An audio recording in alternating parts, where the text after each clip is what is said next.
Medan, apa kabar? Ya, luar biasa ya. Perkenalkan, nama saya Konrad Sinaga. Saya mendengarkan hari terakhir ini ada konflik di Percut Setuan di Pajak Gambir. Ada seorang perempuan penjual sayur bernama Gea, Ibu Gea, itu berkonflik dengan Bapak bermarga Ginting. Kalau nggak salah saya ya, mohon maaf masalah marga. Dan kemudian saya mau mengajak setiap pihak, kedua belah pihak, dan pihak ketiga juga, termasuk polisi, termasuk aparat pemerintahan, termasuk Bro Bobi Nasution ya, sama-sama anak Medan kita Bro Bobi ya. Menurut saya ini cuma Bro Bobi yang bisa menyelesaikan masalah ini secara holistik. Saya percaya Bro Bobi bisa menyelesaikan ini secara holistik. Tidak perlu ke Pak Jokowi, nggak perlu. Seperti itu. Biarkan saya bercerita lebih banyak lagi. Si laki-laki ini mengatakan, kamu lagi dasar nias. Orang nias kok seperti itu marahnya. Artinya apa? Artinya kemarahan dia itu bukan hanya waktu itu saja. Seperti itu. Kemarahan itu sudah sejak lama dari masa lalu. Mari kita pelajari tentang konflik antara suku bangsa Nias dengan suku yang lain, etnis lain di Kota Medan, di Sumatera Utara seperti itu. Dulu ada di Tanah Karo, seorang Nias, anak muda itu sudah dianggap saudara atau apa, atau karyawan seperti itu, dan terpelihara di sana, kemudian membunuh satu rumah, itu marga Sembiring. Itu pastinya marga Sembiring, dan mungkin ada banyak lagi cerita seperti itu. Nah, pertanyaannya, maukah Anda berpikir untuk menyelesaikan masalah? Jadi nggak cuman nyalain, nggak cuman ini penjarain tuh si laki-laki, dan si laki-laki juga akan penjarain tuh si perempuan, gue dicakar nih. Seperti itu. Tentu bukan ke situ arah pembicaranya. Saya mau mengajak kepada penyelesaian. Saya mau memberikan solusi kepada Anda, dan saya yakin, menurut saya, hanya Bro Bobi Nasution yang bisa menyelesaikan masalah ini. Dan saya percaya Bro Bobi Nasution, ya mungkin Anda nggak mengenal saya, tapi saya sangat kenal dengan Anda, khususnya dari siapa ya, Odi Batubara ya, seperti itu.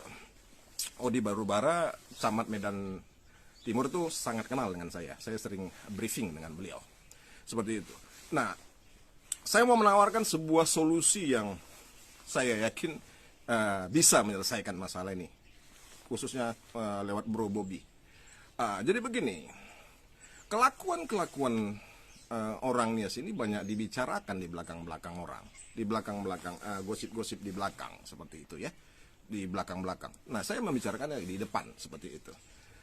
Saya sekitar 2 jam yang lalu juga teleponan dengan seorang pendeta di Kota Medan yang menceritakan tentang hal yang sama. Saya bilang memang budaya Nias ini juga sangat rentan terhadap masuknya intervensi iblis ya, termasuk tari perang. Dia menari aja udah ada perang gitu, apalagi yang lain gitu. Menari itu kan harusnya indah ya, asik begitu ya, menikmati. Ini tari perang, seperti itu satu. Yang kedua, ibu itu menceritakan ke saya, ternyata di Nias itu masih berlaku hukum yang menghormati orang tua, yang memberikan kepada orang tua yang terbesar. Ketika anak laki-laki menikah, istrinya perawannya harus dikasih sama bapaknya. Itu mengerikan. Jadi saya mengajak untuk HIMNI untuk juga menyelesaikan masalah ini ya, secara holistik. Nah, khususnya untuk menyelesaikan masalah ini, saya ingin ceritakan tentang pengalaman saya dengan orang Nias juga. Saya Konrad Sinaga, 2014 yang silam, itu saya adalah wakil ketua Banteng Muda Indonesia BMI, Ranting Medan Selayang. Dengan ketua saya adalah Yamitema Tirtajaya Lauli. Dia sebagai ketua PAC Medan Selayang, dan saya sebagai satu-satunya wakil ketua dari antara 12 wakil ketua, saya satu-satunya yang aktif, dan saya mengeluarkan uang untuk operasional organisasi. Saya pergi mensukseskan Jokowi ke rapat-rapat mensukseskan Jokowi pertama tahun 2014 ke asrama haji, itu saya nyetir, mobil saya mobil tua seperti itu dan sebagainya. Dan kemudian saya mengajak, saya nggak mau uang orang seperti itu. Saya orangnya pekerja keras. Saya mengajak Yamite Malauli untuk mengerjakan proyek di Taman Setiabudi Indah, Perumahan Taman Setiabudi Indah. Ada kenalan di situ ketua. Oh, si Odi Batubara bang. Odi itu teman saya, ponaan Pak Yopi. Ponaan Pak Yopi Mendiang ya. Dulu masih hidup Pak Yopi Batubara seperti itu. Oke, men kan ketua. Karena saya angkutan sampah. Saya sampai sekarang saya itu pengelola angkutan sampah swasta di Kota Medan. Kemudian kami sering mengadakan rapat dengan Odi Batubara, Yamite Malauli dan saya. Kami sering 3 orang berapat di restoran-restoran. Nah kemudian seiring waktu Yamite Malauli punya tanda tangan kontrak dengan Pak Yopi Batubara untuk mengerjakan kebersihan, keamanan dan sebagainya di Tasbi, mengelola kehidupan di Tasbi sehari-hari. Jadi PT Kanijaya milik Pak keluarga Yasona Lauli itu dipakai untuk menyelenggarakan kehidupan di Tasbi. Artinya menyelenggarakan keamanan, angkutan sampah, tukang sapu dan sebagainya. Seperti itu. Jadi kemudian saya berangkat ke Inggris. Nah setelah saya di Inggris ternyata kontrak ini didapat oleh Tema Lauli.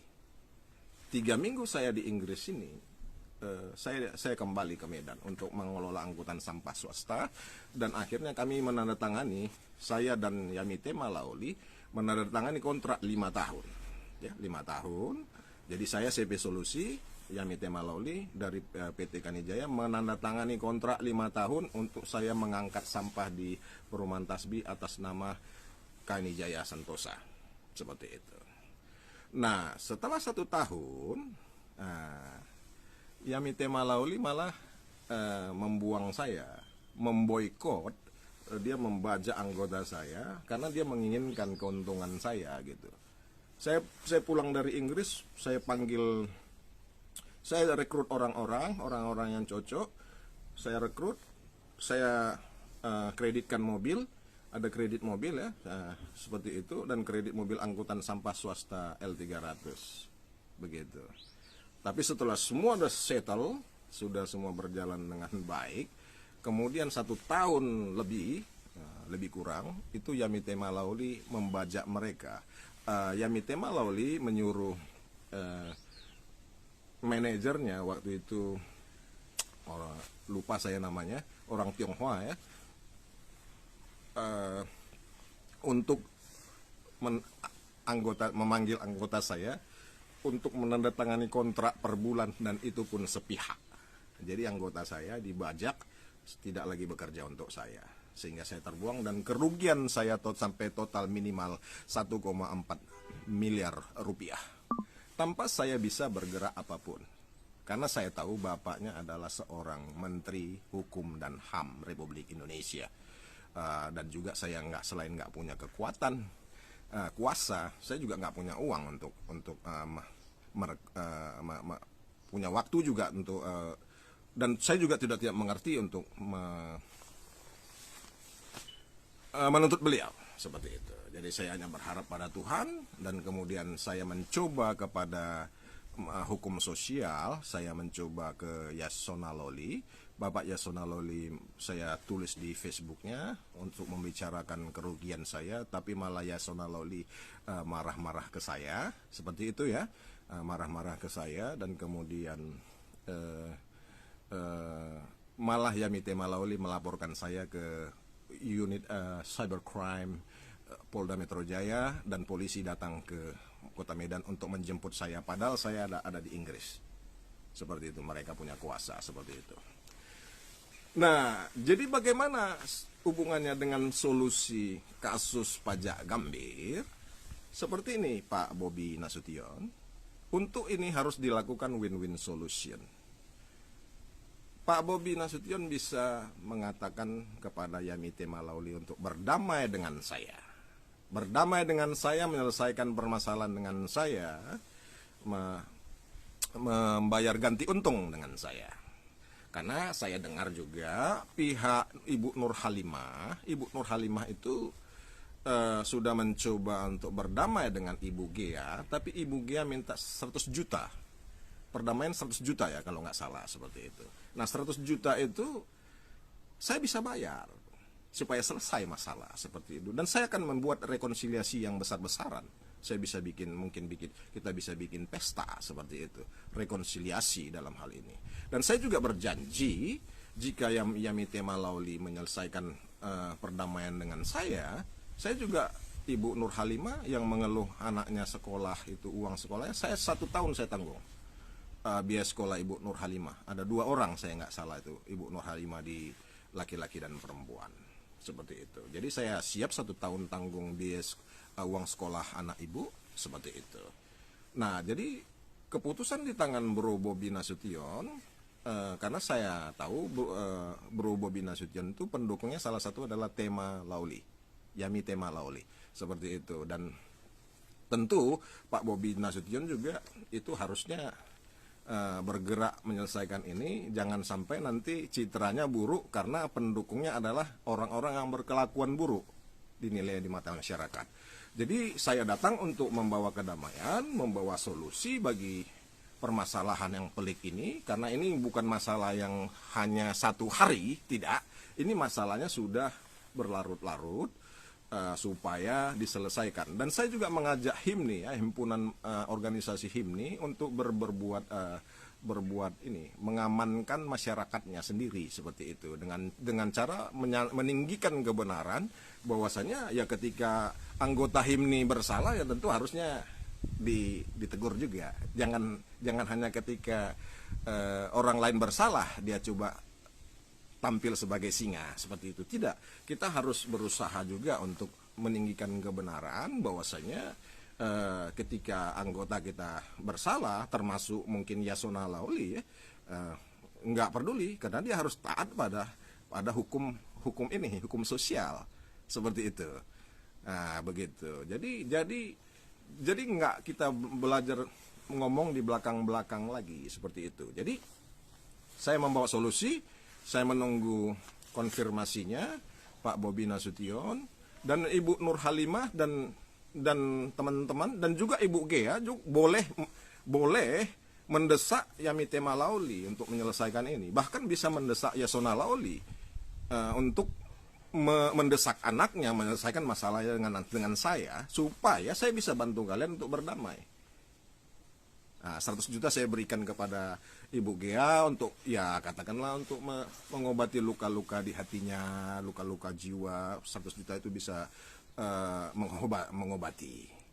Nah Ibu Nur Halimah juga bisa suaminya kembali dan berdamai, dan uang sekolah anaknya 1 tahun untuk 2 orang itu bisa saya tanggulangi dari uang perdamaian kami.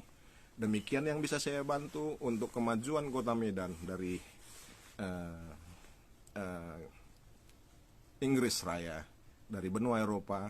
Saya Konrad Sinaga hari ini, hari Senin tanggal 21 Oktober 2021. Oras Kota Medan, jayalah kotaku.